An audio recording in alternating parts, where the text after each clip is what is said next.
Hello, and welcome to Saturday Morning Cartoons, the weekly podcast that revisits, reviews, and ridicules some of the world's weirdest animated series. We've got a very special episode for you guys today. This is our 10th episode of the podcast. Very, very excited. Hey, everybody, round of applause.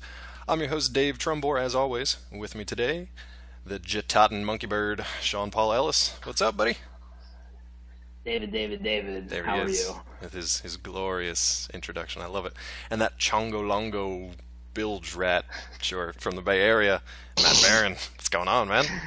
Oh, I am way stoked to get into this. Yeah, this is some good stuff. If you don't recognize that slang, then you are not aware of the Pirates of Dark Water. If you do recognize it, then you're very, very aware of the show because they kind of created their own slang that kind of got worked into the Zeitgeist over the years. So if you're a 30-year-old nerd like we are, then you definitely remember this stuff. But we'll get into that one. I want to give you guys a little bit of a history on this one. It's kind of convoluted. This series really did struggle to find an audience in the early days of the 1990s, but it's got kind of a fan following that's still relatively strong today, believe it or not. So this one was a Hanna-Barbera production, originally appeared on Fox Kids in 1991. It was originally a 5-episode miniseries. Now, in that 5-episode miniseries, we'll talk about these characters once we get into it, but a guy by the name of Roddy McDowall voiced a character named Niddler in the original 5 episodes. What Hanna-Barbera then did was they revised and sort of revamped these original episodes for a rebroadcast later on in 1991, just later on, and they brought Frank Welker in to actually do the voice for Niddler, as well as a ton of other characters. Frank Welker we've talked about a number of times on the show. We'll probably reference him more as we get into the other characters. But that's just an interesting kind of like side note for fans of the series that Welker replaced McDowall. So you've got your first 5 episodes. There were only a total of 21 ever produced. There are some rumors out there that there's some, kind of mysterious content that was produced, whether it was concept art or clips or full episodes. That's never really come up since 1994 is pretty much the last time anybody's seen anything relatively new from Pirates of Dark Water. So you had the 5-episode miniseries to start it. You had an 8-episode, quote-unquote, season 1 on ABC. ABC dropped it. Fox picked it up for the last 8 episodes. And it's mostly because creator David Kirshner and producer Kaz Anzalati, I hope I'm pronouncing that right, really, really pushed to get these last 8 episodes in just so it didn't end way prematurely. Now, according to most fans, it still ended way prematurely, but that's what we got. So, unfortunately, that's all we have for Pirates of Dark Water. But to give you an idea of what the show was actually about, I'm going to turn it over to Matt. So I have to tell you, I've watched this intro like dozens of times before we got to this week, so I've got this thing like pretty much like just burned into the back of my skull. Nice. But to break it down for you pretty succinctly, the alien world of Mur is being devoured by Darkwater, and only Ren, a young prince, can stop it by finding the lost 13 treasures of Rule. At his side is a unlikely but loyal crew of misfits, and at his back is the evil pirate Lord Bloth, who will stop at nothing to get the treasures for himself. Yada, yada, yada, High Adventures, Pirates of Dark Water. Yeah, High Adventures on the Sea, Alien Planet, all that good stuff. Yeah, it was great, though. I mean, I still remembered, we've talked about this on previous shows where we have memories of these shows that are, 20, 25 years old. We don't know if they're going to quite hold up. I'm happy to say that the episodes that I did watch were still good. Like, they still do hold up today. There's a couple little goofy things here and there, still kind of kidsy. Yeah. But this was one of those that series. Kind of like that like Saturday morning cartoon kitsch, Yeah, kind of like the knuckleheads like all clunking their heads together and falling over. There's a lot of that stuff. But there was a lot of good serious stuff, too. Yeah, Conk especially. Yes. And his idiot henchman. It was like 2 weird leather daddies that were with him for like yeah, the that was majority of the weird. first like 7 episodes. Yeah, there's some weird sort of like Mad Max kind of get-up stuff. It was a little strange. Strange. I think Welker actually voiced both of those guys. I think they're the Lug twins, I think they're called. Or the Lug brothers. I think Welker voiced them. But since we're getting into some of the side characters, let's talk about our main crew here. So let's see. What was it on... there was Ren, Ayaz, and Tula, and they were on what was the name of that ship? Oh, the Wraith, brother. The Wraith. The I Wraith. was just like, I was like, God damn it. There are literally 2 ships, 2 Well, I named knew, ships. but I was thinking of Blood In the ship, and I entire was like, world of Myr, no, there's pretty much no. only 2 ships that are on the sea at any given Well, time. actually, that have which names. makes I the think. Wraith hilarious. so incredibly easy to track. yeah. Well, it's not that one. It's that one. Oh, it's the Yeah. other one. It's either the Yeah. giant bone ship. Yeah. If it's not, Maelstrom. Right, right. yeah, if it's not the one we're on, it's got to be that one Oh, over there. Must be Yeah. the other one. Yeah, it's funny that so you got this alien world that's like it's basically water world. Because That's exactly what I thought oh too. my god, yeah. just so much water, and it's cool. I mean, you can do that in an animated series because it doesn't matter if you're drawing, jungle, land, desert, ocean. Doesn't matter. If you're doing a live action, that's obviously way more expensive. But yeah, you've got this alien world that's a water world, and you've really only got 2 named ships that are out there. Now we do see another like navy in the first couple of episodes, but again, that's Right. getting ahead of ourselves. So let's start at the beginning here. We're not going to go through the entire episode kind of beat by beat, but the first episode obviously introduces our hero characters, starting with Ren. So anybody want to give us an introduction to how we meet young Mr. Ren? He is a lighthouse keeper, Mhm. and he sees a ship that is like down against like the rocks, and he's like, "Oh man, I have to go save him." Like Yeah, there's he no, done there's fucked almost up no, his like, job there's- already. He wasn't yeah, doing like, real good at not the only like the lighthouse, like this lighthouse, like they are in the middle of like a terrible storm, and the light that is in said lighthouse, the whole reason, like the namesake of the stupid building, is not even on. Like he's already doing like his review, his annual assessment would just be like, you didn't even turn on the light in You the had lighthouse. one like, what do job. like you one job. That's it. Like, and he just didn't accomplish it. So he sees this like ship that's like down, Yeah, it's like, kind of foundering. crashed on the against rocks. like crashed Yeah. against like all the rocks, and like it just kind of like the reason I say that is I preface everything with that is this, you realize like in that instant like just how foolhardy Ren as a character really is. Like he is ridiculously optimistic. Oh yeah, very gung ho. But just a dummy. Yeah, he's a I dumb mean- kid. He's basically a teenager, so I mean that gives him room to grow, but it also gives him kind of like heroic qualities. Like he's a goof. He runs headlong into things. He'll figure it out on his way. Yeah, So, I mean he's brave. I mean very. I'll give him that. But I mean like they're just like it's something that occurs throughout all the episodes that I had a chance to watch, where you're just like, oh my god, like if you would take 3 seconds and just think about what you're about to do, you would save yourself a world of pain and frustration. It's interesting You though because dum-dum. he's really noble though too. We can get to a couple examples of that later, but his Well- yeah, go ahead. Yeah, I was gonna say, like, I mean, just right when he, saves the guy Yeah, who yeah. was like in that ship. He doesn't know I this mean, guy. He had no idea Yeah, who he is. exactly. And then like he has his mind completely blown by. He's like, oh wait, that was my dad. And then, like, Yeah. what was it? Well, I actually openly laughed at this like emotional moment for. Oh Ren, my but god, I was when- crying. Like it what- was so funny. when the sea just sucks the guy Yep, back. he's so to paint this picture. All right, so Ren Yeah, has like my son immediately dies. Sea sucks him out. And be like, wait, he's like, Well, like, well, it peace takes out. See his- you later. Good luck. It's like the wave knocks him back, but it takes his dad back out to the sea. Yep. it was And, like he's Bernie's like- weekend at Octopon. Yeah, it's just, like there's like 2 seconds where he's just like, huh, that's weird. And then like he goes back up in the house, and like the woman that's like his caretaker is just Right. like, oh no, that was your dad. And he's like, what? Yeah, she's like, oh Yeah. yeah, by the way, Oh, that guy down there, Yeah, yeah, totally by your the dad. way, I've your got this. prince, Yeah. here's a sword. Here's a broken sword I've been holding behind yeah. this brick in the fireplace for 17 years. Other than the Like, fact that it's broken way in to half, tell it's in somebody good to shape. embark on a quest and then give him like a half a weapon. They never explain it. Like, what the hell do I do with this thing? My dad just got sucked out to sea. I only knew him for 30 seconds. I think I need maybe a minute to like kind of digest what just happened. I do like that he comes back in though, and he's like, "There's some crazy guy. I rescued him, and then he told me he was my dad, and then he drowned. It's a Monday. What are you gonna do?" that Yeah, was your it was a dad, full morning. David. Yeah, it's like, well, time for lunch. Yeah, Yeah, basically. So Primus. It's King Primus. He's the king of Octopon.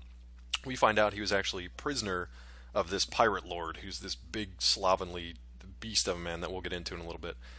He was a prisoner aboard his ship. He escaped and crashed ashore coincidentally enough, where his son was at the lighthouse. So it was this weird kind of like glowing.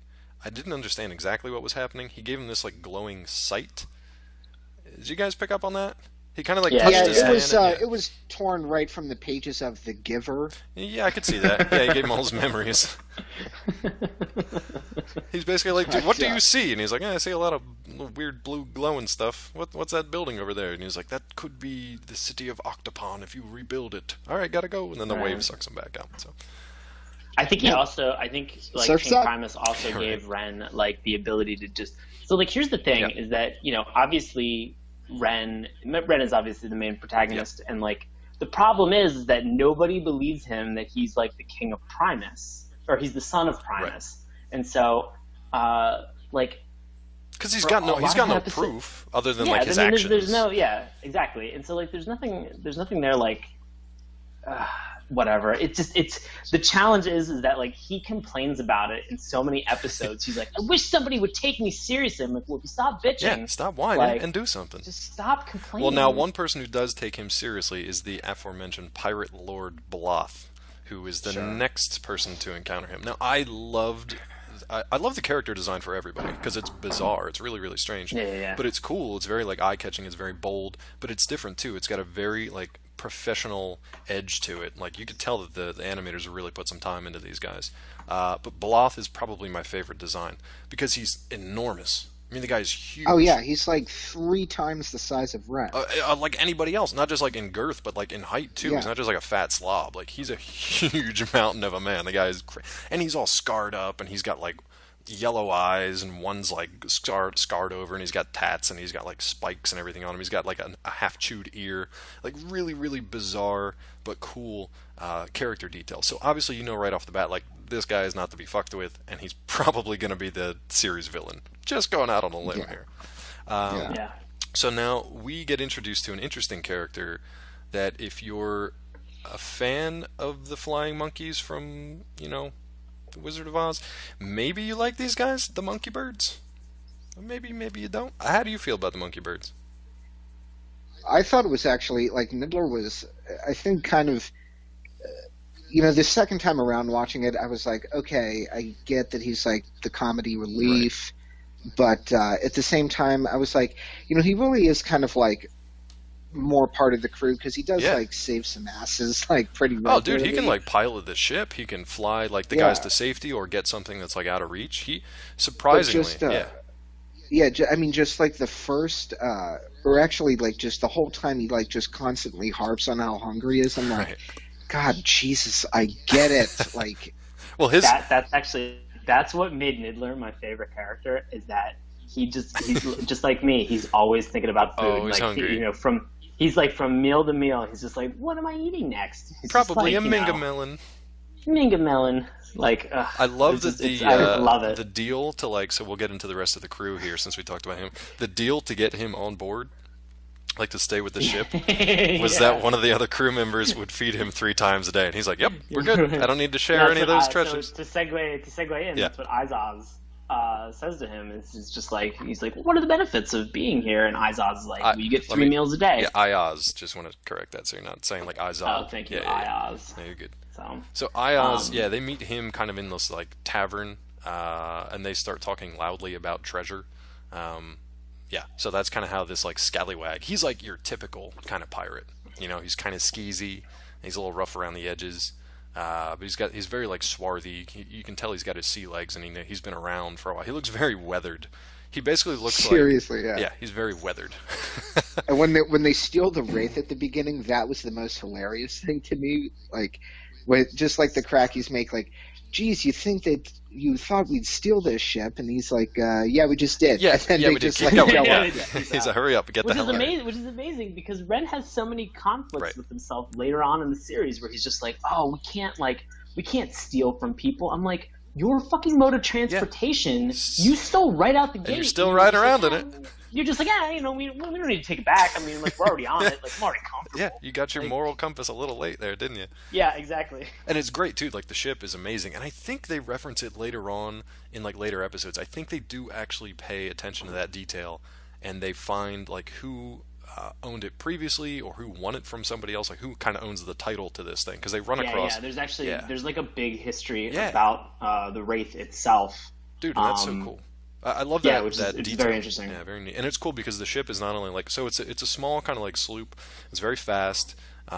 It's dwarfed completely by Bloth's massive Maelstrom ship, but it can do cool Right. stuff like, oh, I don't know, go over a waterfall and then just kind of like glide in the Yeah, sky. the main sail can actually be removed and it turns into like a hang glider. Yeah, it's and they pretty strange. use it like there are times like where they'll just veer off the side of The world, I don't basically. know, Yeah. a waterfall, and the sail just like catches the wind and like guides them down. I think that's actually probably what my favorite thing about this show, because I like the two of you who watch this show, like I think I only kind of I maybe watched one episode on television and I don't really remember anything about really? it. So Okay. like watching it this week was sort of was really my introduction to the show, cool. and it was not disappointing. I was not disappointed with it. Like, it was very good, and I enjoyed it. You know, it was, but like that, the whole idea of like the Wraith having a much deeper history than like what's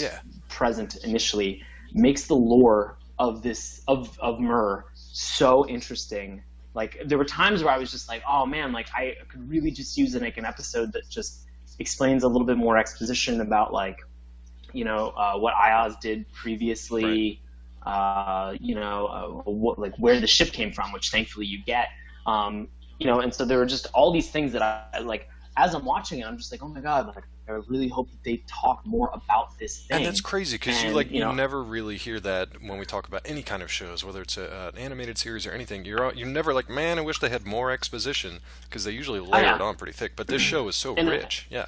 I mean, I think the thing, like, I kind of equate this to Exo Squad. Mm-hmm. Like, Exo Squad had a very rich history, it had a very complicated, like, involved plot, and like, and sadly, both of them, I think, only got like 20-something episodes, and then were cut short. I think they were really ahead of their time, because it wasn't.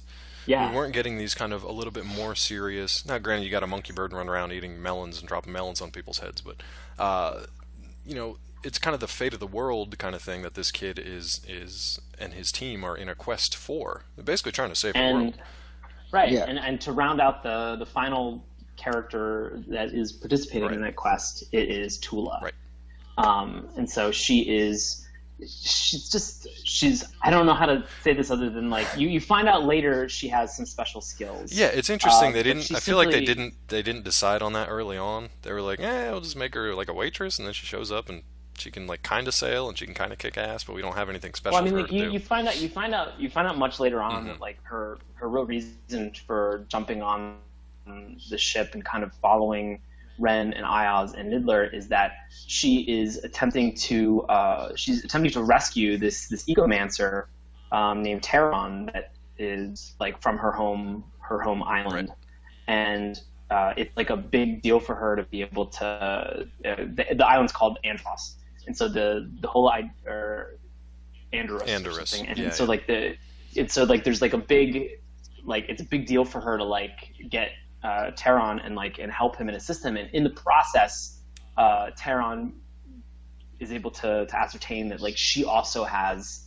ecomancer skills as well, and so that like gives her something else to do in the show, and it gives her, you know, it sort of justifies her purpose, because like for the first like 5 episodes she's really just kind of like, you know, there are moments where she's just like, I'm a pirate and I'm swashbuckling, and you're just like, you were a barmaid. Like, they didn't really know what like, to do with her. what are you doing? So now she's kind of filled in this sort of like the D&D kind of like fantasy team requirements. You've got like your hero, you've got kind of your I don't want to say scout. What's the other word for like Ayaz?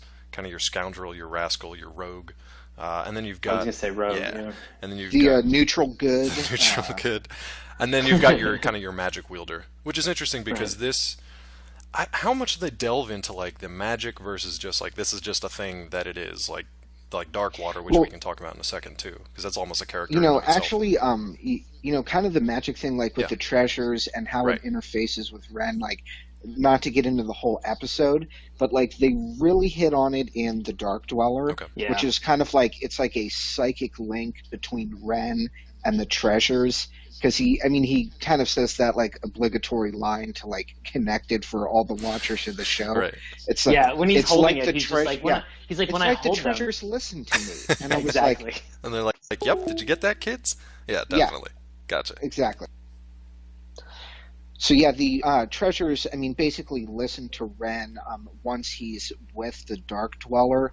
Before it was kind of like just a more, kind of proximity to the Dark Water. Right. They'd like do something, like the compass. If you're near one, it points to a treasure. Well, Stuff like that. Let's talk about this that is- too, yeah. Go ahead, you can finish your thought, and then I just want to make sure we cover like what the treasures are, what Darkwater is, and what this whole... We covered it in the synopsis a little bit, but I want to point to it a little more. Right. So, it just as you go throughout, like, the series, it's, you just find out, like, the more that, like, Ren isn't just looking for the treasures. Ren is really linked to the treasures. Right. Which is kind of like... It goes back to what we talked about in that first episode, where he had kind of this exchange of powers or vision or sight or gift or whatever with his dad. I'm assuming that's explained a little bit more, but probably never, like, fully satisfactorily, because we only got 21 episodes of this. But yeah, just to back up a step. So like the synopsis mentions, and the theme song in the beginning kind of mentions, there's 13 treasures of rule. And these aren't necessarily good or evil items. They're usually like gemstones embedded in different things, but they're not necessarily good or evil. What are you laughing about? Just the fact that they're just called rule, like they're not good, they're not evil. They Yeah, have and I really, always thought it was like super neutral. RUL or something, and I'm like, nope, it's just it's RULE. RULE. Yep, just Like, straight I know. up. You would think that I- they'd be way more sinister, Right. than what they are. Something. Yeah, I but, know. yeah. I totally thought it was like RUL or something, and when I looked up like the actual like script and Right. Wikipedia for the show, I'm like, oh, it's rule. Oh, it's just like to rule over you. Yeah, I get it. Yeah, I was like, I get it now, but yeah. So, I think the compass, Yeah. which was given to Ren in the the first 5 minutes of the first episode, In a which just- strange way, but yeah. yeah, in a really by Ziggy Stardust. So, the compass just like points to different treasures if you're near them, which I've got to imagine if you're out at sea, that Yep. compass is not pointing much to anything at all for like weeks at a time. And they have no So- map, which like Ayaz actually makes mention of early on. He's like, this map is fake. What the hell am I doing out here? And he's like, oh yeah, we don't need that. I just got this compass thingy. So I think he was given his compass by Alamar, right? The giant Correct. like, Yeah. crocodile creature? Yep. Bizarre. It was like a giant. It was like a It's like a weird, mini dragon. Yeah. And he basically is like there to just be like, hey, guess what? This isn't all about humans. There's going to be way more characters that you meet on your quest that are not humans, and we all have a say in this world. So that was kind of like, to me, that was a storyteller's way of just being like, hold on to your butts because there's a lot of crazy shit coming at you, like Yeah. giant talking crocodiles and monkey birds and albino sailors and all kinds of crazy stuff. Yeah. So yeah, the show is completely nuts, but in a great, great way. So yeah, he's given this pendant that he hangs around his neck, and it's a compass, like Matt said, and it shoots out this like blue laser to point him in the direction of a treasure that happens to be near. And now by like the first episode's end, they already got one. They got one. So you think like, done, not a problem. These guys are going to be fine. They're going to get their 13. This is so easy. This is the easiest quest in the Easiest world. quest in the world. Yeah. Complicating things is Bloth. Now there was sort of this reveal of a destiny kind of written in stone, inscribed with fire kind of thing. I tried to write it all down. I couldn't get it because it was so friggin' long, but it's like this rhyming scheme telling him basically like, there's 13 treasures. You and another will go to find them. Whoever gets them all at the end of the day pretty much rules Myr. And if you're good, you can hold the dark water at bay. And if you're evil, then dark water will pretty much consume the world. So now's probably a good time to talk about dark water. What do you think? Ugh. It's in the title. Yeah. You'd think it'd Nice show up segue. right away, Oh, right? you'd think it would show up like super like often. immediately. Yeah. Nope. Yeah. You gotta wait about an hour. I mean, like they're pirates, but you're just like, oh my gosh, like there should be so much Darkwater. Oh Yeah. man, you are sorely mistaken. Nope. You just keep waiting around like, where is that dark water? We had an Is appointment. Darkwater gonna happen? It's like- Darkwater doesn't show up until episode 3. And it's only a little puddle, a little splash. Yeah. And And, like like- you kind of like get the sense that you're just like, does it just like, it seems to just magically appear. Yep. Like it doesn't seem that there's like, I mean, they are always on the lookout for it, Right. whether they're on the Wraith of the Maelstrom, like they're always on the lookout for dark water. Well, and it's because And Primus has hidden, apparently he's hidden these treasures within a realm of dark water. So at this point, it's not over the entire world, but there is one specific area of Myrrh that dark water is present in larger quantities than elsewhere. So the fact that he hid those treasures here makes them difficult to find and also incredibly dangerous for everybody to seek. yes. Right. And what's interesting is when I remember watching this show, like when it was on TV the first time around, I had like a much more like kind of quicksand imagining of dark water. Right. It was like kind of a much more like naturally occurring like, oh, if I don't, sail my ship into it, Yeah, or if it doesn't like drift over to me, I'm cool. But then like, getting through a couple of the episodes and seeing the Dark Dweller, that's when it's like, oh, this is kind of like a larger extension of like a living thing. Yeah, like it's very like sentient. More malicious than like, some sort of, Just like a natural natural event. right. Yeah. Like the first time you're introduced to it, like they're like dark water off the port bow, and they're like fuck, and they just steer out of the way. But like this barrel falls over, right? Yeah, but a barrel falls over, and they're like, oh, what's gonna happen to that barrel when it touches that oil? It's like, oh shit, and it just like swallows it up, and you're like, that's probably not It's really like good. it's like sentient like black water. It's like like, it immediately attacks anything that's near it. Yeah, it's like the Venom symbiote from Spider-Man. Yeah. Imagine that, but just like in its natural goop state, where it's just like writhing around. The interesting thing is like about all like the dark water is that like you can get sucked into dark water, and then like somebody can throw like a rope down and they can pull you out. Like, So it is kind of quicksandy, like Matt was saying. Yeah, like it's not like getting attacked by dark water or like touching dark water does not necessarily mean it's the end of you. It just means that like you're in a real dire strait. Like you need to get out of there quickly. So like you can be rescued from it. Right. Like you find out later in an episode that Matt and I watched that like you can essentially like take dark water down into like the center of the world of Myrrh. Right. And I guess that kind of goes to this additional character that is sort of one of the antagonists in addition to Bloth, which is the Dark Dweller. Yeah, and you guys can talk a little bit more about him because he definitely has a big part to play later. I only got to watch the first few episodes, so my memory of him is literally only 20 years older. So if you guys want to talk about him a little bit more, I do know he's voiced by Frank Welker again, though. So that's a feather in my cap. So. I mean, Dark Dweller is really so. The whole idea is that the Dark Dweller lives at the center of Myrrh, and he released this dark water.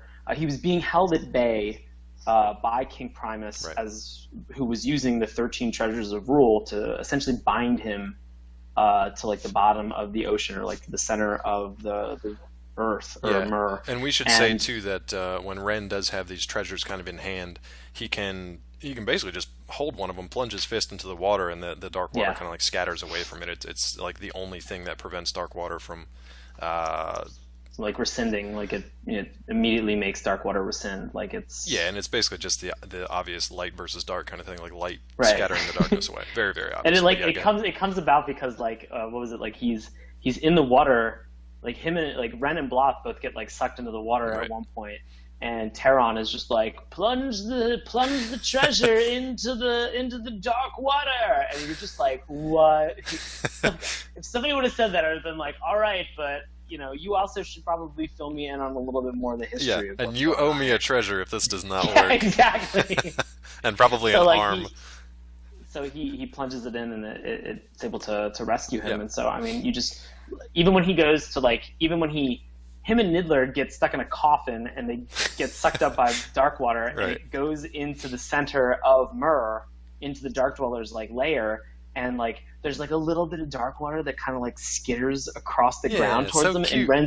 and Ren's just like, oh hey look, dark water, and just like wipes the crystal over it, just blasts immediately dies.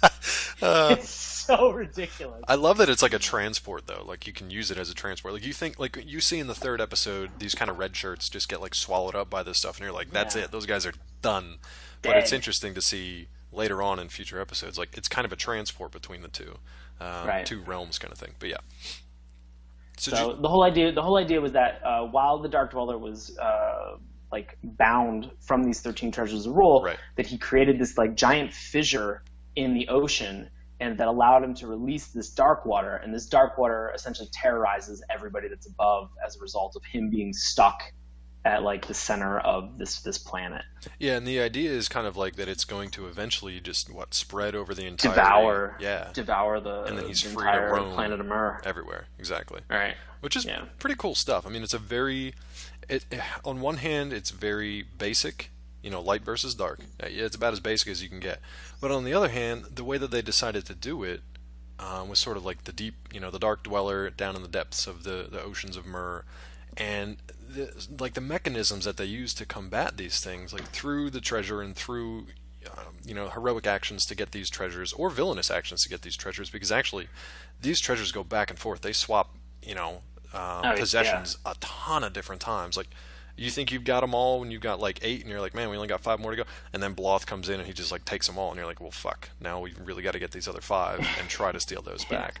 And they went back and forth forever. So if this series would have found a bigger audience and wouldn't have been quite so expensive to produce, I think. This also happened around the time that Hanna-Barbera was basically going like bankrupt, and they got bought out by AOL Time Warner. So there were a lot of like financial business things going on behind the scenes that probably caused the show to, no pun intended, sink. But man, oh, I didn't mean it, but it really did. It happened. Dark Water won, everybody. The Dark Water won. But it was so good.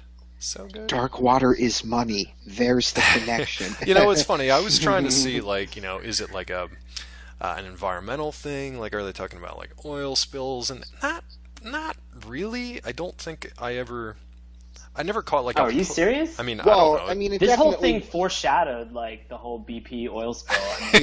Directly. It predicted it. I was Straight up hoping predicted somebody was going to work me in for like a BP like name drop, but you beat me to The it. Dark dirty Dweller. bastard. BP the Dark Dweller.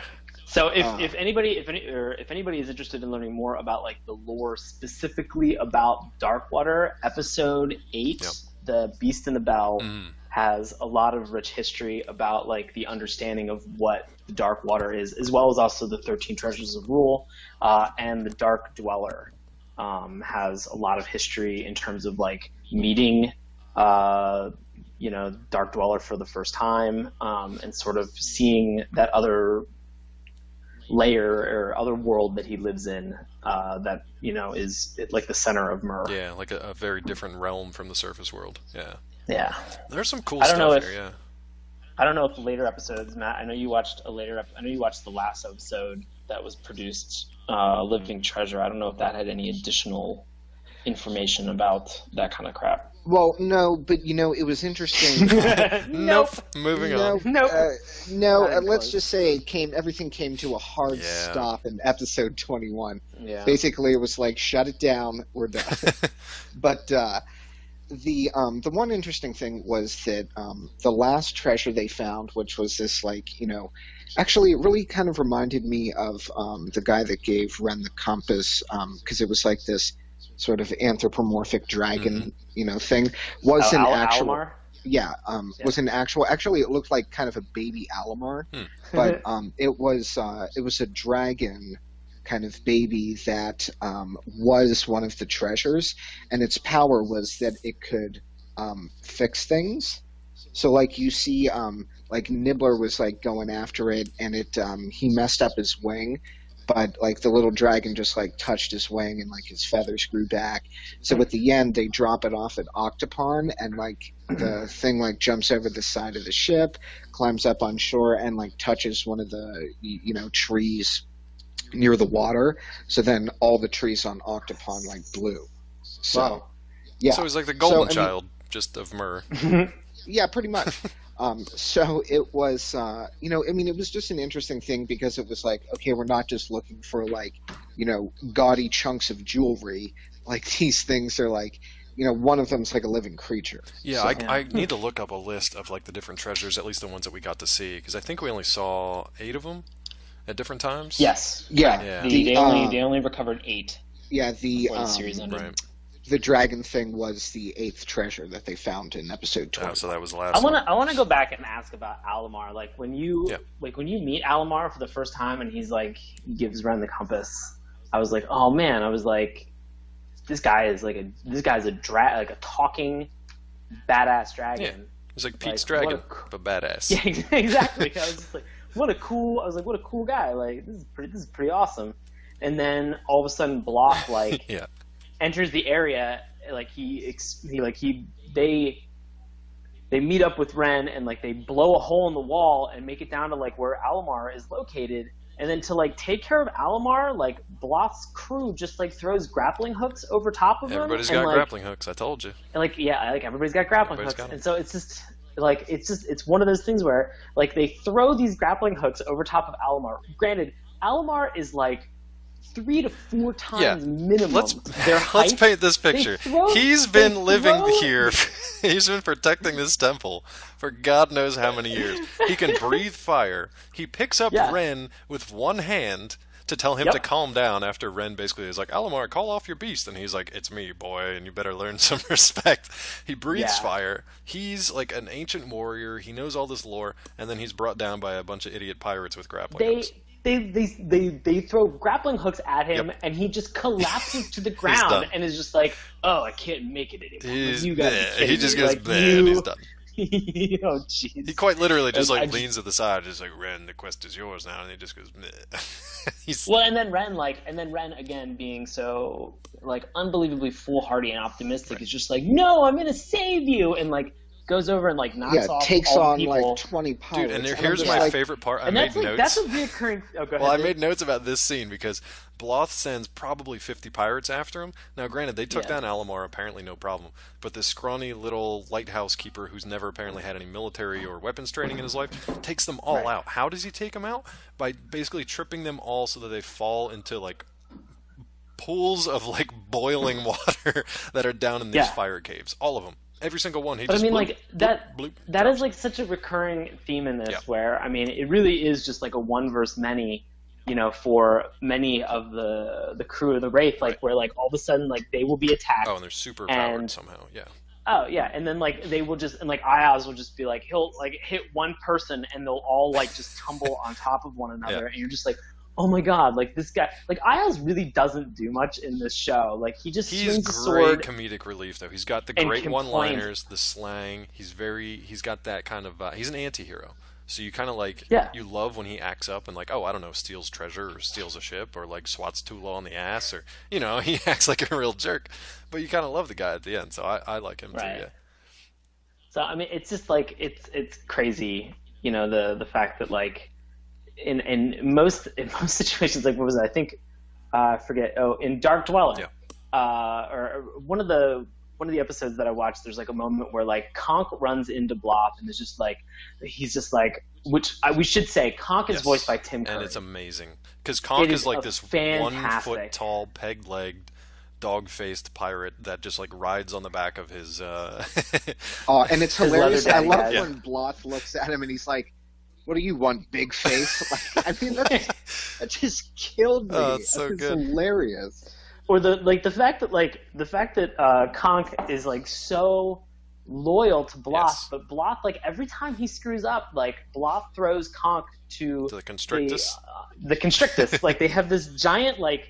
It kind of looks like a kraken. It's like it's like a kraken alien worm that is in like the. It's like Dune meets Alien. Yep. Yeah, it's in like the whole of Bloth's ship, the Maelstrom, and they just throw people to it all the time. This freaking Constrictus, like it's the reason that Conk has one leg. Yep.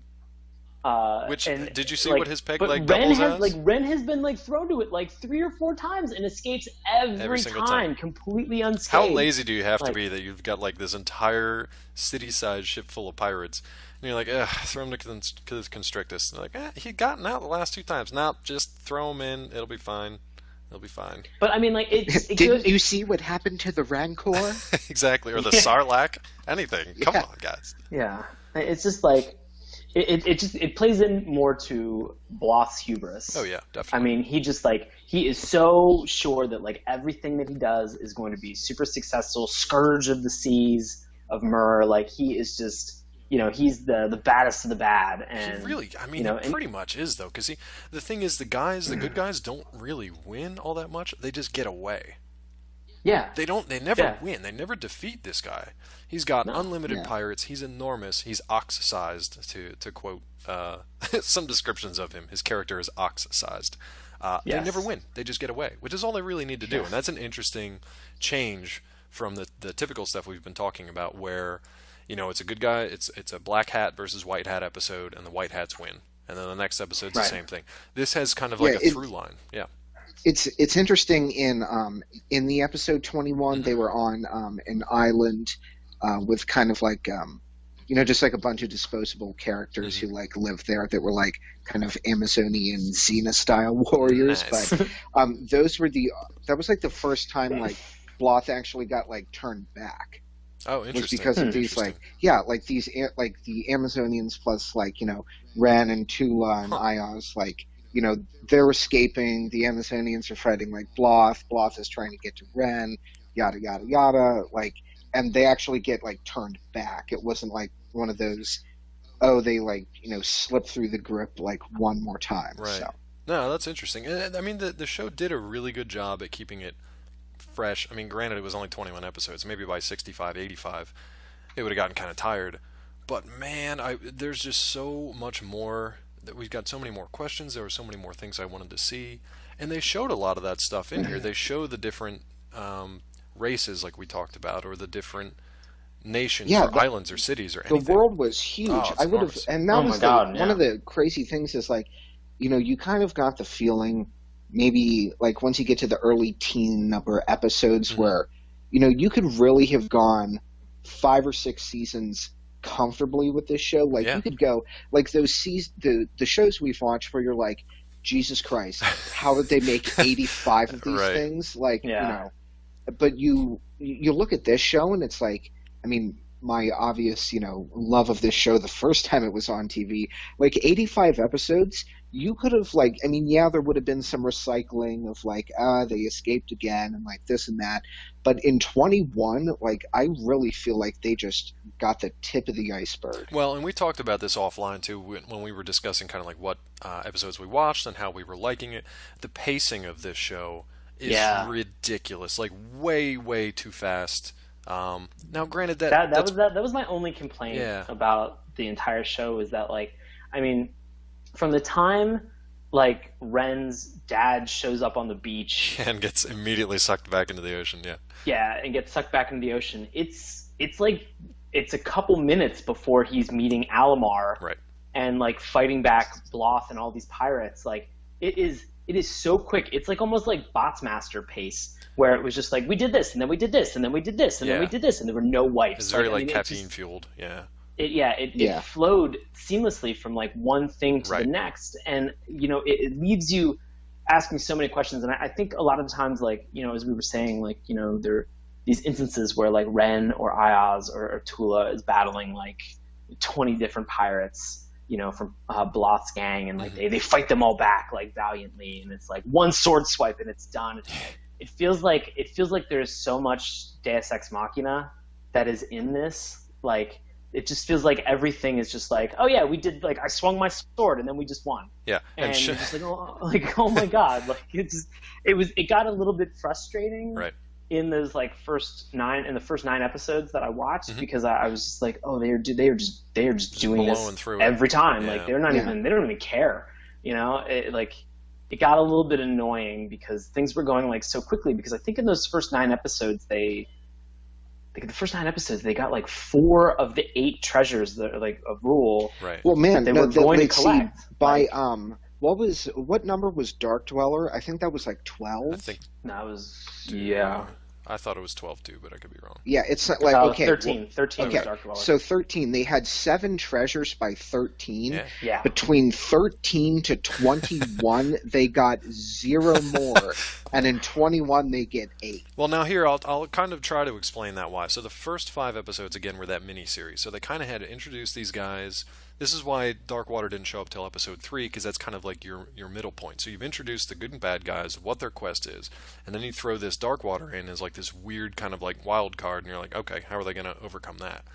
And that's your first 5 episodes. The next run was 6 through 13, I guess. And then the last run, the problem was with this show, it was produced in such weird chunks that I'm amazed they have any of the continuity that they actually have. I think for those last 7 or 8, they were like, man, we really blitzed through half of our story already. Yeah. Let's Yeah. slow it down a little bit. Rather Well, I mean, than the interesting thing is that like you find as a part of the lore, I think it was in episode 7, Drop of Darkness. Like you find out that like I believe King Primus King Primus had gone out on this quest previously, like to recapture or like to find all the 13 treasures of Rule. Like he had originally bound the Dark Dweller. But then when the Dark Dweller created that fissure or released the Dark Water, there were like several like beings that like kind of made it up to the surface to like attack like people. It was like there was one like you find out like in episode 8 that has a lot of really good history that I highly recommend. Like, I do if you're gonna remember like that if now, you want to learn more about the history of it, there's this creature called Corruptus. That is like one. Yeah, I know. I wonder what happened with that guy. Yeah, I know. He was corrupt. he's a goodie. So like he, you find out that he was like one of the like main henchmen of the Dark Dweller that like came to the surface, and he was one of the guys that had scattered all of the different treasures like around Myrrh. And so you find out in episode 7, right before that King Primus was on this mission to like find all these treasures again. And Matt, correct me if I'm wrong, because I know you've seen some of the later episodes, but I think Primus only got 7 of the 13 treasures. Correct. Yeah, I was just going to say. And so Ren got one more. Once they get 7, it was when they were about to leave like one of the ports. Tula said, you know, number 7 is important not only because we're more than halfway there, it's because we've recovered the 7 original treasures your father hid. Right. Which is a nice moment for the young prince. Yeah. So sweet. Do you guys ever find out why his sword was broken and what the sword is for, other than just being a sword? Is there anything to that? Like, is it like a key that unlocks something? Is it like the Lord of the Rings lore? Anything like that? Yeah, not in any of the episodes. Yeah, not in any episodes I saw. I feel like there's got to be something there, because they wouldn't be like, let's give him a sword and just break it. Like, yeah, there's just too in much. episode 22. Yeah, right. There's too much attention to detail that I feel like that has to be. Yeah. I really feel like had this story continued, I felt like it would be one of those like things where they'd get like 12 of the 13 treasures, and then the compass would just like point either to the sword, or it would like in turn like point to Ren. And or just like, glow. The 13th treasure was inside of you the it's entire inside me. time. Let's cut out his heart. Yeah. Fucking kidding me. Like, Let's cut out I would his have heart. lost my goddamn mind. I just assumed that compass was one of the treasures, to be honest with you. Because it would be kind of odd that it would like be pointing to the stuff, but not be tied into it somehow, other than, you know? No, I could I could see the compass not being a treasure. I could see it just sort of being like a beacon, Just being a compass, which again is like one of the like just to go back to like the idea that like he is a lighthouse attendant. Yes. Like it shines the way. This compass shines the way for him to like find his destiny. Right. Like, I mean, if you wanna reach for a metaphor as much as I did, that's I don't really think that's a one reach. I mean, there's a reason that he started as a lighthouse keeper. I mean, not only so that his daddy can crash on the rocks and tell him his destiny and then get swept out to sea, but obviously that's how Wouldn't that have been funny? FYI, that's how I'm I want Primus. my You're my dad to son. die. You're terrible at your Jesus. job. All right, see you That's later, and then just how I want- just slides back That's how I out. want my dad to die. I want my dad to like crash a boat, and me to be like, "Oh my god, it should go down," and then the sea just sucks him back out. And I'm like, Jesus. ugh.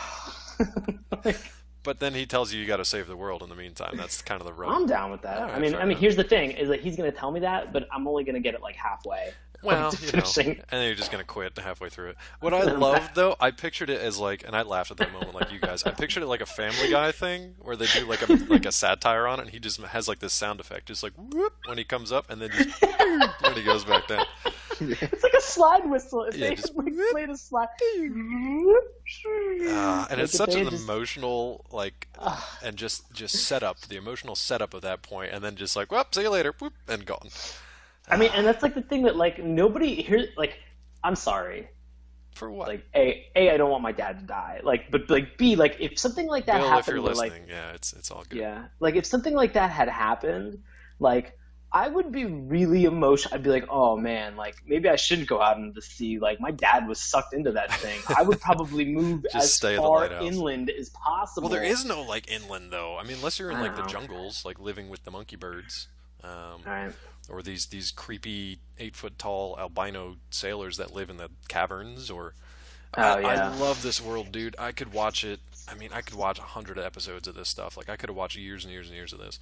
I'm gonna pose a question to you guys, and I'll make sure to have time for like final comments on this too. But there's not really been talk. It's been talk among like the fan community. Like I think IDW, that's a comics publisher, right? IDW.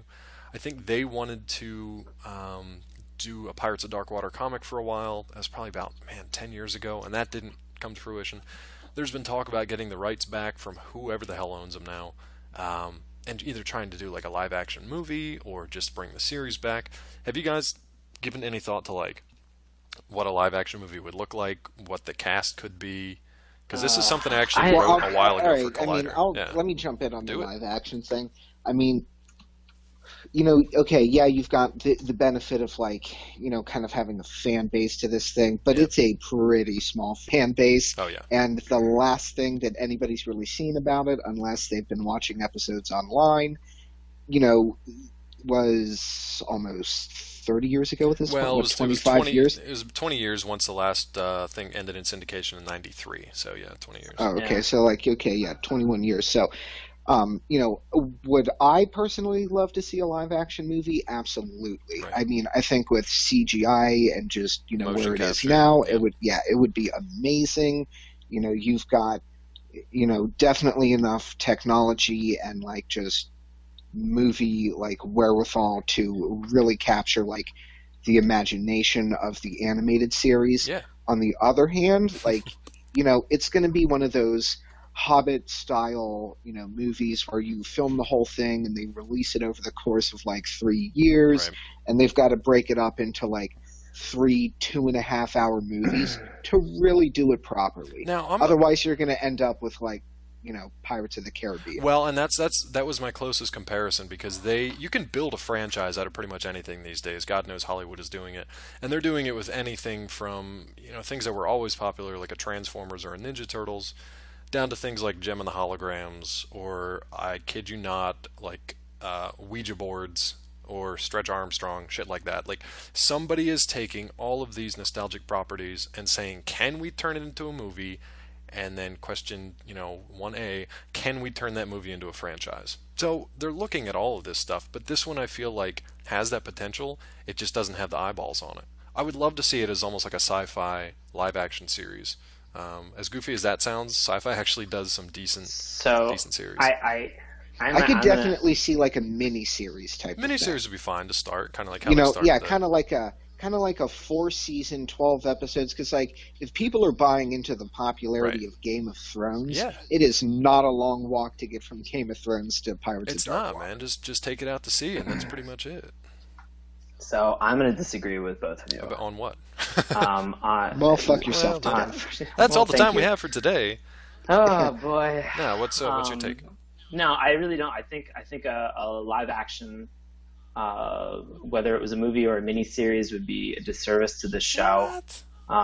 I just don't think it would work. I really don't think it would work. I don't want somebody to like James Cameron Avatar this. I mean, you'd have Like- to. Honestly, you'd have to. Well, Yeah, I that's don't fair. want it. I don't want don't that. want it. Like that's the opposite of what my goal would be. What I would love to see for this is David Kirshner. Mhm. I'd love for him to get the rights back to this, and then to have him do a Kickstarter to be able to go through. I mean, like the animation for this show when you're watching it is not fantastic. And I'm I not gotta looking- disagree. I mean, for It's 91, good. It's good. good. It's for 91. It's good. But like it's not like it's okay. I compared will to give you that. today's, It compared is- to today, it is though, good. it's mediocre. But, like, or middle ground.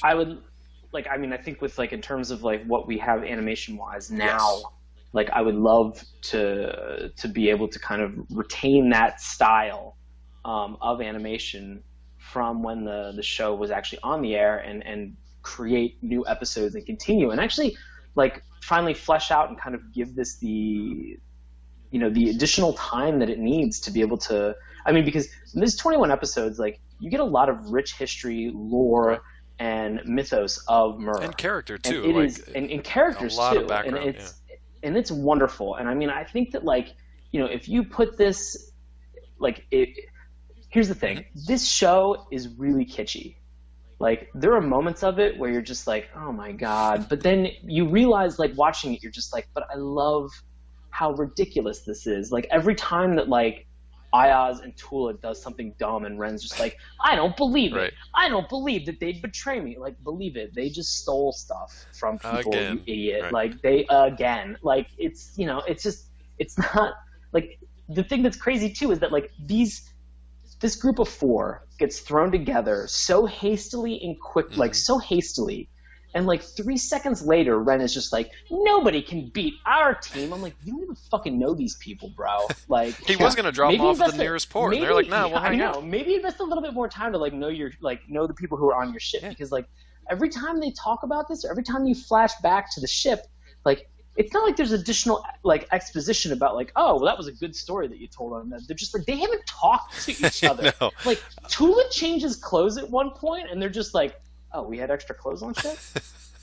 When the fuck did that happen? How'd that Like, happen? Who they got have the no clothes? idea Where'd you what the steal other- them like, from? They are so disconnected from each other's lives, and they're living on a boat together that it's insanity. Like, you would think that like some point they'd just be like, well, I mean, we're all trying to accomplish the same thing. So where are you from? Here's We're all what trying I'm to do it thinking. through different means. Like, it's a little bit Weekend different. seminar, series of icebreakers. Yeah, this team is- comes together. It's This trust is a building corporate, this is a exercises. corporate retreat shit. Yes. Like, this is insane. But like, I think, Oh my I think if you- God, that would I be think if- hilarious as a corporate retreat. Like, here's what you have to do: 13 treasures of rule. Darkwater is eating this convention. Watch out for center. this guy Bloth. He's a Yeah. rival corporate CEO. Hostile takeover. I Oh, think, I love it. but I think doing this in any other medium other than like a web cartoon or a comic book would be a big disservice, because you have these moments where like if you put this as a movie Yep. and like Ren waved his half of a sword Yeah. and like knocked over 20 pirates, I'd be in a movie theater and I'd be like, what the fuck is this? But I mean, like, if it's on Michael a Bay but does if it's that on on a a daily cartoon, basis. Yeah. Yeah, but we fucking hate Michael Bay. Like, who is giving him this fucking money to keep crapping on these franchises? Audience members. Here's the thing. If you are listening to this as an audience member, stop going Stop to it. Michael Bay movies. Hear that, China? They are fucking terrible. They are so terrible. China's Just very upset. knock it the fuck off. Like, I know. I'm constantly angry about this. Like, it's just, I mean, I'm really not. I'm just like, it's so frustrating to see the fact that like he gets like Transformers 4, terrible movie, amazing box office success. It's the lowest Stop- of the franchise, stop but it's doing still that. $750 million worldwide. So It is so frustrating. No, So that's I mean, fine I for think you. I think Pretty to do this, yeah, I think to do this in any other medium other than either its original cartoon or a comic book, where you could still have that, That'd be like, cool. I mean, I think it would be very challenging, because I think if you were to expand the audience base to, everybody, like if you were to make this accessible to which I everybody, think it kind of is already. To be honest with you. but I mean, there's the reason that this is a cult classic. I think in terms of cartoons. I gotta say, it's- I think it was about the it's- timing that it came out, and there's just a lot of just like a perfect storm of just shit that happened behind the scenes. To be honest with you, Right. Because I think it's And accessible I- to a lot of people, kids, teenagers, and then adults alike. I mean- mean if they like Pirates Yeah, of the Caribbean. and a Here's lot the of the web information I found about it, like, it's pretty honest about the fact that the reason why this show was canceled was because it was so expensive to produce. Right. Here's It's the pretty thing. upfront. Yeah. So David Kirshner, Mhm. you now head David Kirshner Productions. Like, let's Let's get it done. kickstart this, and let's pick up on episode 22, and let's move forward. I with would this, love to because see any kind of this conclusion. is to it. an amazing show Like, even if you go one more Yeah, episode wrap it up. where, like, let's make it like one of the, like, you know, like a movie. Like, let's make it like a 90-minute movie, and, like, we wrap up all the rest of this, and, like, we put a nice little bow on it. Like, I'd love to be able to see it in its original form as a cartoon. And I would will love- also accept a comic book, but I'll like, also accept a comic you do live action. You're gonna get fucking Johnny Depp as a pirate again, and like I'm gonna lose my mind because they're gonna ruin this. Like they're really gonna ruin this, and that would be to see somebody James Cameron, like or fucking Michael Bay ruin this would really frustrate me because I mean again like. I don't really remember watching this. In fact, the last time I remember I watched an episode of this, I was like somewhere outside of the King of Prussia Mall in Pennsylvania, and I was at a McDonald's. Very specific. And I sat down. Yeah, I know. It was really weird because like I sat down to like eat some food, and I looked up, and just randomly Pirates of Darkwater was on the television, and I was like, oh my god, I haven't watched this in like forever. And even when it was on, I only remember watching like one episode. Yeah, I think like, Cartoon Network brought it back for a very brief amount of time. Having reintroduced myself to this, like, it's very good. I highly recommend watching this. Like, there's just so much to it, and it's so interesting. And I'd love to give it a chance to end on its own terms. And I will say this: we live in a culture now that yes, our childhood memories and TV shows that we cherish are being exploited for millions and billions of dollars. But on the flip side of that, that's not a good thing, like Sean said, very passionately. And that's not a great thing. But on the flip side, the fact that it does bring attention to shows like this means that there is a chance that somewhere down the road, whether it's Kirshner or somebody else that has the rights to it, this could pop up again in another sense. Now, I did read Get on your shit, Kirshner. I did read somewhere that Kirshner was a producer on Titan AE. Yeah, he was. And some people think that that was kind of his sort of his ending to Pirates of Darkwater. Just happened to be set in space. Really? That's what people say. As a producer, though, I don't know if he was the writer, if he was any kind of like had a lot of creative input. That's what they say, but they also say that there's like produced episodes that haven't been released and all that. So people, I think, just want to believe that. I would rather see. We started with a miniseries. I would love to close it out with a miniseries that wraps it all up one way or the other. And I would love to see Octopon kind of like restored as the crowning jewel of Myrrh, as it's called in the series. I'd love to see it. Don't know if we will get to, but that's why we're here, bringing it to your attention. So any final thoughts on the show for you guys? It's kind of obvious that you recommend it. I do too, but just final thoughts. I would say watch, the original, 1 through 6 episodes. Yeah. I would definitely recommend watching The Dark Dweller, and then watch episode 21. I think it's called The Living Treasure. Yep. Just so you can get an unbelievable sense of non-closure. Right. So you can just frustrate yourself. Yeah, just treat yourself to that, and then carry that into Monday morning. We didn't even talk about the slang. This is like one of the biggest parts. We can wrap it up. So one of the all right. What's your favorite slang, Sean? Okay. Go. I love Noijitat. Noijitat's I mean, it's just like here's the thing: is that like I know. So they bring in, they have like 4 expletives that they use in this.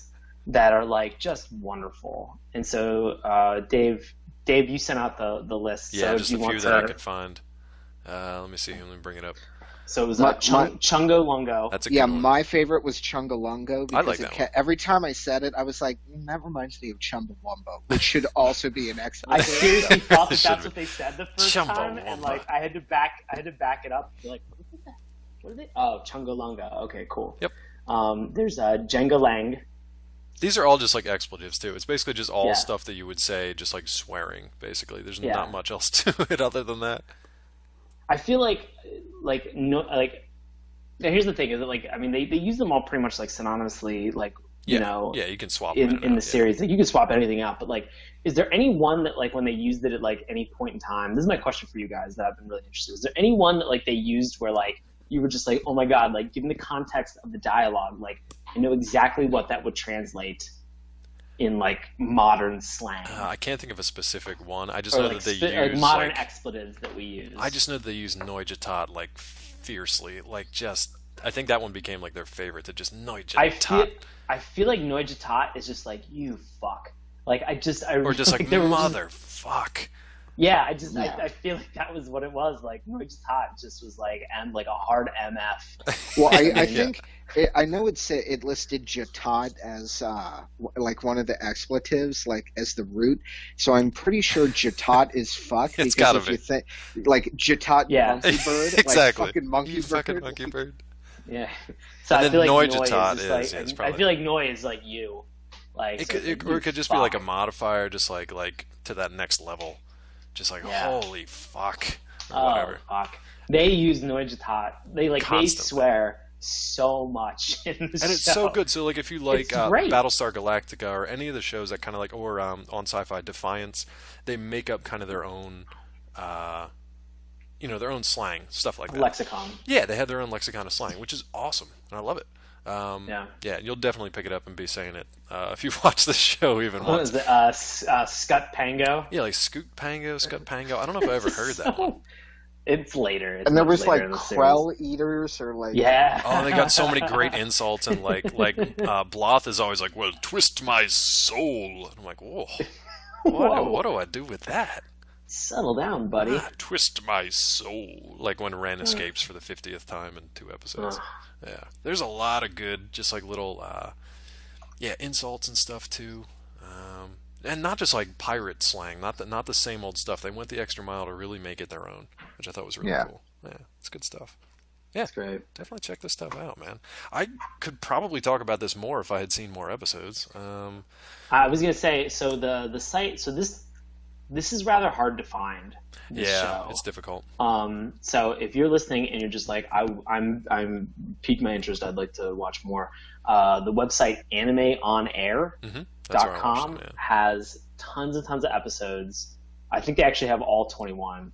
And there were like no ads to it. So I mean, like, thank you, Anime on the Air, Yeah, for thanks. just making this available. Like, oh man, like I don't know You're what I not would've shut done without down you because guys. of our podcast.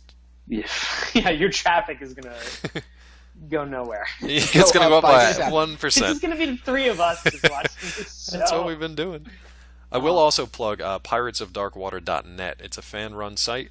Tons of information. It's actually still pretty current. I think the last update was only maybe a month ago, maybe even more current than that. A lot of information up there. We're going to have links to this in the show notes and stuff too. And I will say, Sean, I don't know if you're going to mention this or not, but the entire series is available on DVD. Yes. It's unfortunately a bare bones DVD, and by that I mean it's basically just kind of like the same quality you would see online. There are no special features. There is no additional information. There's nothing, man. And it's just DVD. It's not Blu-ray, and it's only the 21 Yeah. episodes. The good thing is they didn't split it up into like 3 different things for $30 a piece, but it is, $30 for the 21 episodes. So a little steep.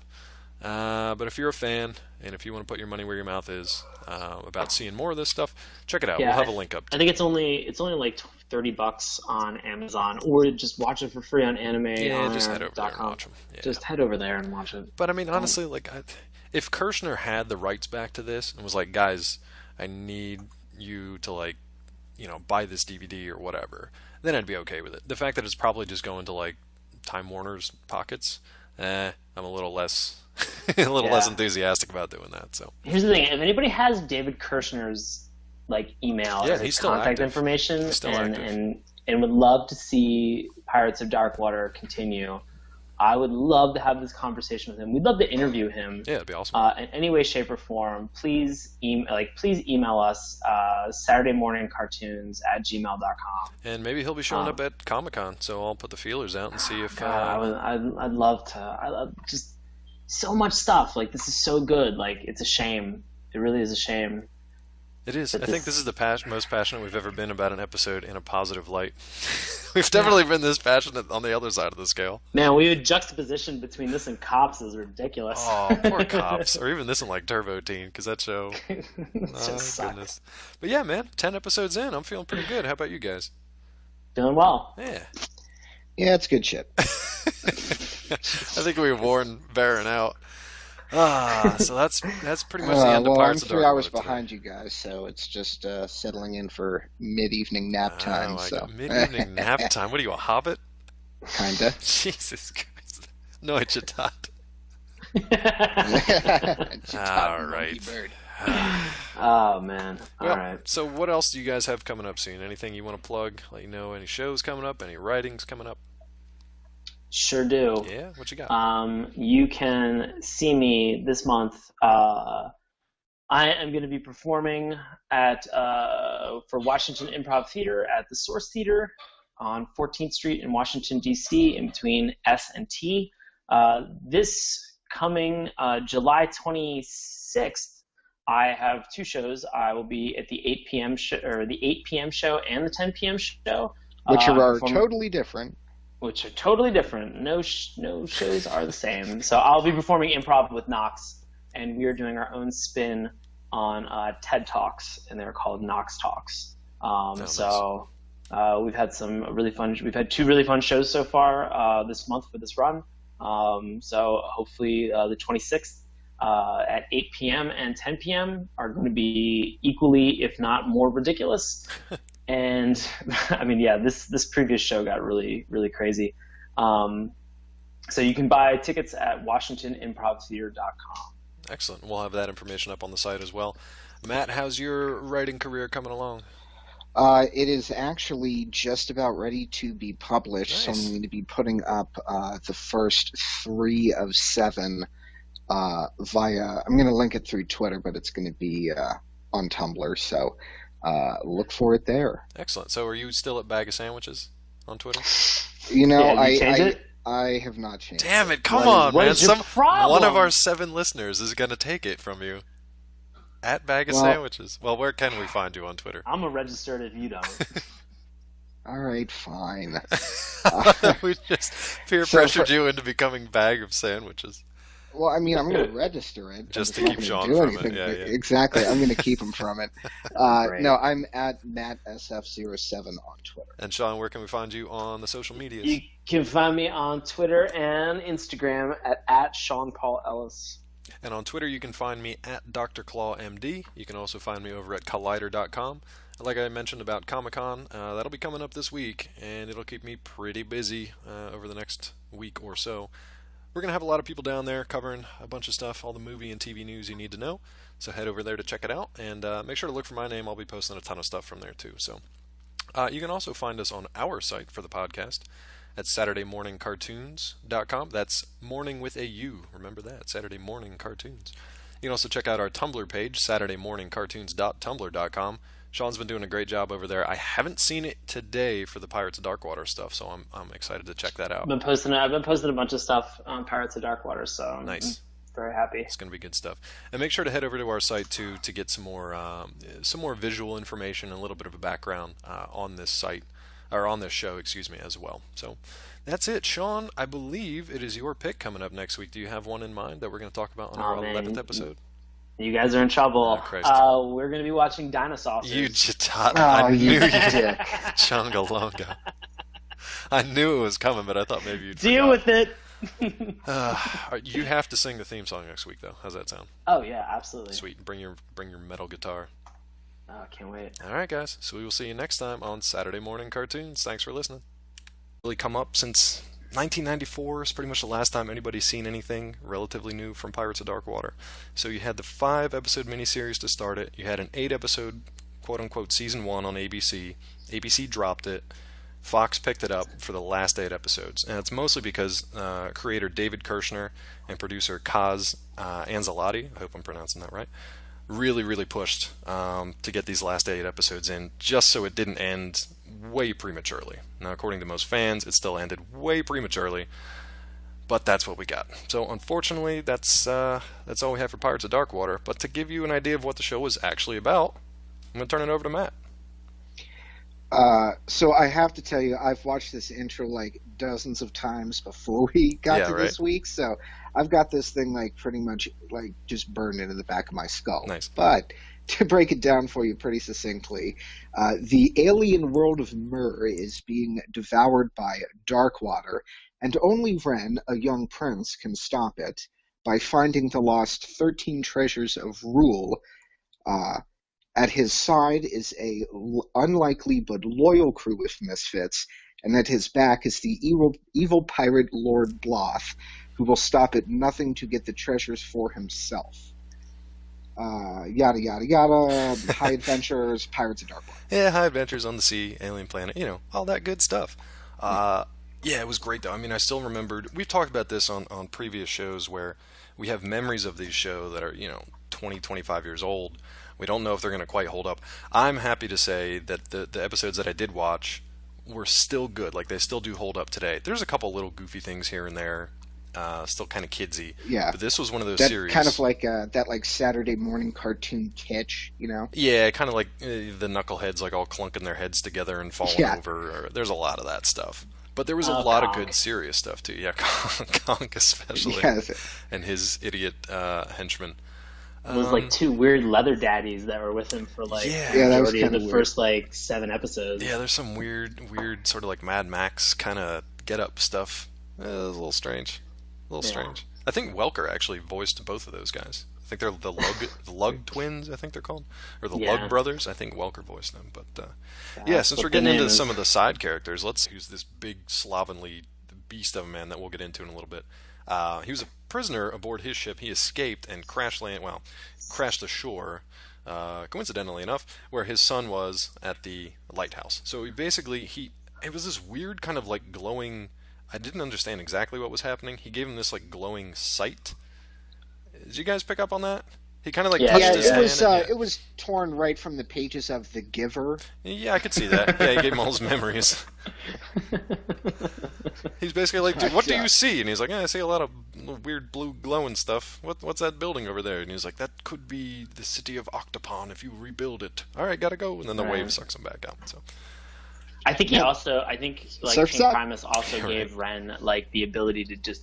So like here's the thing Yeah. is that obviously Ren is obviously the main protagonist and like the problem is that nobody believes him that he's like the king of Primus or he's the son of Primus, and so like because he's For got a no lot of episodes- proof other than yeah, like his I mean, actions. there's no exactly, and so like there's nothing there like whatever. It's the challenge is that like he complains about it in so many episodes. He's like, I wish somebody would take me seriously. I'm like, well, stop bitching. Yeah, stop whining Like, and do something. Just stop complaining. Well, now one person who does take him seriously is the aforementioned pirate lord Bloth, who is the next person to encounter him. Now, I love the character design for everybody because it's bizarre. It's really, really strange. Yeah. But it's cool. It's very like eye-catching. It's very bold, but it's different too. It's got a very like professional edge to it. Like you could tell that the animators have really put some time into these guys. But Bloth is probably my favorite design because he's enormous. I mean, the guy's huge. Oh yeah, he's like 3 times the size of Ren. Like anybody else, not just like in girth, but like in height too. Yeah. He's not just like a fat slob. Like he's a huge mountain of a man. The guy's and he's all scarred up, and he's got like yellow eyes, and one's like scarred over, and he's got tats, and he's got like spikes and everything on him. He's got like a half chewed ear, like really, really bizarre but cool character detail. So obviously, right off the bat, like this guy is not to be fucked with, and he's probably going to be the series villain. Just going out on a limb here. yeah. So now we get introduced to an interesting character that if you're a fan of this, let's talk about our main crew here. So yeah, Okay, so let's see. What was it on? There was Ren, Ayaz, and Tula, and they were on the what was the name of that show? the Wraith, brother. Wraith. The I Wraith. was just like, I was like, God damn it. There are literally 2 ships, 2 named Well, I knew, ships. but I was like, I was thinking of Lost In the Ship, and I entire was like, world of Mer, no, there's pretty much no. only 2 ships that are on the sea at any given Well, time. actually, that have which names. makes it the was raid hilarious. so incredibly easy to track. yeah. Well, it's not that one. It's that one. Oh, it's the other one. It's either the Yeah. giant bone ship. Yeah. Mal- if it's not, the Maelstrom. right. yeah, if it's not the one we're on, it's got to be that one Oh, over there. Must be Yeah. the other one. Yeah, it's funny that so you got this alien world that's like it's basically water world. Because That's exactly what I thought oh too. my god, yeah. just so much water, and it's cool. I mean, you can do that in an animated series because it doesn't matter if you're drawing, jungle, land, desert, ocean. Doesn't matter if you're doing a live action. That's obviously way more expensive. But yeah, you've got this alien world that's a water world, and you've really only got 2 named ships that are out there. Now we do see another like navy in the first couple of episodes, but again, that's Right. getting ahead of ourselves. So let's start at the beginning here. We're not going to go through the entire episode kind of beat by beat, but the first episode obviously introduces our hero characters, starting with Ren. So, anybody want to give us an introduction to how we meet young Mr. Wren? He is a lighthouse keeper, and he sees a ship that is like down against like the rocks, and he's like, "Oh man, I have to go save him." Like, Yeah, there's he no, done there's fucked almost up no, his like, job already. He wasn't doing real good at the not light. only like the lighthouse, like this lighthouse, like they are in the middle of like a terrible storm, and the light that is in said lighthouse, the whole reason, like the namesake of the stupid building, is not even on. Like, he's already doing like his review, his annual assessment would just be like, you didn't even turn on the light in You the had lighthouse. one like, what job. like, you one job. That's it. Like, and he just didn't accomplish it. So he sees this like ship that's like down. Yeah, it's like, kind of foundering. crashed on the against rocks. like crashed Yeah. against like all the rocks, and like it just kind of like, the reason I say that is, I preface everything with that, is this, you realize like in that instant like just how foolhardy Ren as a character really is. Like, he is ridiculously optimistic. Oh yeah, very gung ho. But just a dummy. Yeah, he's a I dumb mean- kid. He's basically a teenager, so I mean that gives him room to grow, but it also gives him kind of like, heroic qualities. Like, he's a goof. He runs headlong into things. He'll figure it out on his way. Yeah, So, I mean he's brave. I mean, very. I'll give him that. But I mean, like, they're just like, it's something that occurs throughout all the episodes that I had a chance to watch, where you're just like, oh my god, like, if you would take 3 seconds and just think about what you're about to do, you would save yourself a world of pain and frustration. It's interesting though, because Dum-dum. he's really noble though too. We can get to a couple examples of that later, but his Well- yeah, go ahead. Yeah, I was going to say, like, I mean, just right when he, saves the guy Yeah, who yeah. was, like, in that ship. He doesn't know I this mean, guy. He had no idea Yeah, who he is. exactly. And then, like, he has his mind completely blown by, he's like, oh, wait, that was my dad? And then, like, I actually openly laughed at this, like, emotional moment for Oh Ren, my but god, I was crying. Like, it was so funny. when the sea just sucks the guy Yep, back. he's so to paint this picture, all right. So Ren Yeah, has like my son immediately dies, sea sucks him out. I'd be like, wait, he's like, Well, like, well, it peace takes out, see his- you later, good luck. It's like the wave knocks him back, but it takes his dad back out to the sea. Yep. it was And, like, he's Bernie's like- weekend at Octopon. Yeah, it's just, like, there's like 2 seconds where he's just like,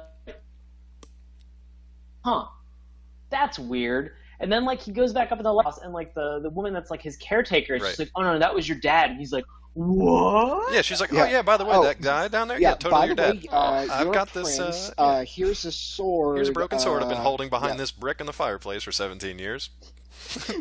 Other than the Like, fact that it's broken in to half, tell it's in somebody good to shape. embark on a quest and then give him like a half a weapon. They never explain Just it. Like, what the hell do I do with this thing? My dad just got sucked out to sea. I only knew him for 30 seconds. I think I need maybe a minute to like kind of digest what just happened. I do like that he comes back in though, and he's like, "There's some crazy guy. I rescued him, and then he told me he was my dad, and then he drowned. It's a Monday. What are you gonna do?" that Yeah, was it your was a dad, full morning. David. Yeah, it's like, well, time for lunch. Yeah. Yeah, basically. So Primus, it's King Primus. He's the king of Octopon. We find out he was actually prisoner of this pirate lord.